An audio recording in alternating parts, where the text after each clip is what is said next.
याद करिए, कोई अचानक महान नहीं बन जाता है। महानता के लिए उस प्रकार के दिव्य गुणों को अपने अंदर आत्मसात करने की सामर्थ्य भी होनी चाहिए। उस प्रकार का दृढ़ संकल्प भी होना चाहिए। उस प्रकार की दिव्य दृष्टि भी होनी चाहिए। एक सामान्य मनुष्य की दृष्टि सीमित होती है, अपने लिए सोचता है, परिवार के लिए सोचता है, उसकी दुनिया परिवार तक सीमित रहती है। लेकिन एक महामानव का ईश्वरीय गुणों से भरपूर किसी महामानव का जो दृष्टि होती है वह दिव्य होती है, कल्याण की होती है, धर्म के प्रति लोगों के मन में जागरूकता की होती है। उनका भाव स्वयं के लिए नहीं, स्वार्थ के लिए नहीं, परमार्थ के लिए होता है। और यही कार्य इस धराधाम पर प्रकट होकर के पूज्यपाद श्रीमद जगतगुरु रामानंदाचार्य भगवान ने किया था।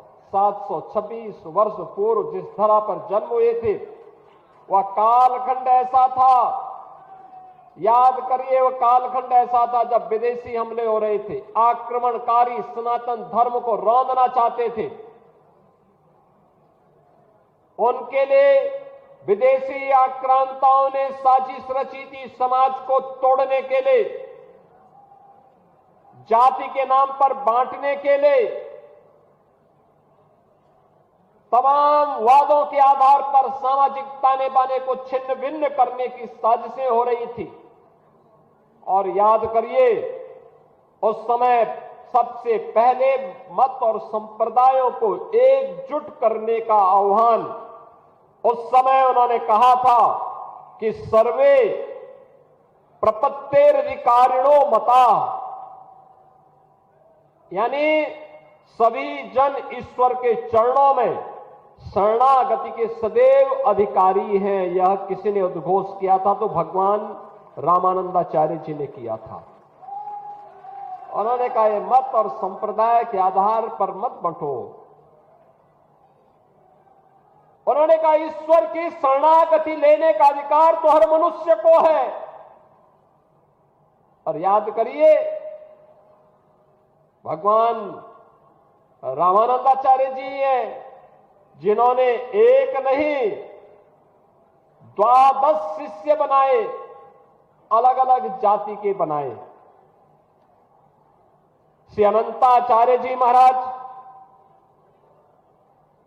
श्री कबीरदास जी महाराज, सदगुरु रविदास जी महाराज, सदगुरु पीपाजी महाराज, सुरसुरानंद जी महाराज,